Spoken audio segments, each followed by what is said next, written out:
راك تقول راهم سعوديين، راهم قطريين، ولكن في الحقيقة هم مغاربة. والله لا ركبتوا على السيارات اللي يركبوها مغاربة. ها شوفوا اخر موديل خوتي العزاز. السلام عليكم ورحمة الله. من البارح الإعلام الجزائري ما سكتش، ما خلاو ما قالوا على المغرب. قلت لكم بلي لا كوب دافريك امبوسيبل نديوها حنا. سحارة، تنظيم سيء، بطولة عيانة.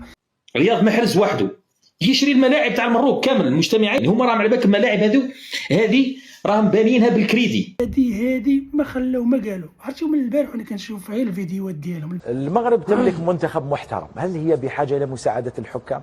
لماذا تلطخ تأهلها بالحديث؟ المهم انا والله العظيم الا كنت باغي الجزائر تربح باش نتقابلوا معاها كرويا احنا زايدين عليهم وكنا غنسلخوهم. كنت باغي الجزائر ماشي نيجيريا الصراحه. انا كيبان لي واحد القضيه بان الاعلام الجزائري فرحان بالخروج المنتخب ديالهم لنيجيريا. عرفتوا علاش؟ لانهم عارفينهم الا تلاقاو معنا في النصف النهائي غنسلخوهم كرويا. دابا انا ما كنهضرش على شي حاجه واحده اخرى، كنا غنسلخوهم. داكشي علاش الاعلام ديالهم تيحاول ما امكن يبرد على راسه. المشكله في الجزائر هو الاعلام ديالهم والنظام ديالهم هو اللي داير هاد المشاكل. دابا المشكل في الاعلام الجزائري راه ماشي هو مثلا التنظيم او المشكل الجمهور المغربي او التحكيم. المشكل هو داك الجزائري اللي حد ذاته مشى للمغرب وشاف وقارن وقع بان المغرب ماشي ديك الدوله اللي كانوا كيهضروا عليها الاعلام ديالهم، ماشي عايشين في الجوع، بلد متقدم بداك الامكانيات اللي عنده، بالاثار المغربيه اللي عنده، بداك الدخل اللي عنده. متاكد بان الاعلام الجزائري راه عنده واحد التخوف واحد الرعب كبير من دوك الناس اللي مشاو للمغرب وشافوا داك الشيء كامل. فاش غيرجعوا للجزائر يقول لك حنا عندنا النفط وعندنا بزاف ديال الحوايج، وكيفاش المغرب اللي هما جارنا غاربين علينا في البنيه التحتيه وما عندهم ما عندهمش بزاف ديال المداخل بحال اللي عندنا حنايا مثلا النفط والغاز. كمتني كرايز عمي تبون على واش يركبوا مغاربة. ها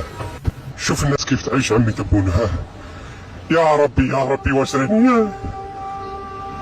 راني في نيويورك خوتي ماشي في المغرب. ها راك تقول راهم سعوديين، راهم قطريين، ولكن في الحقيقة هم مغاربة اللي تقولوا عليهم اسيدي المجاعة والفقر. والله لا ركبتوا على السيارات اللي يركبوها مغاربة. ها هادشي اللي كيخاف منه الاعلام الجزائري، وهادشي علاش كيحاول ما امكن انه يدير لهم غسل الدماغ ويدير الفتنه. كيحاول ما امكن اخر اللحظات انه يخيب البطوله ويجبد الصداع والفتنه، ولكن ما تقدروش لان الجمهور اللي مشى للمغرب شاف الدنيا كيفاش دايره وشاف المغرب وشاف الكرم ديال المغاربه.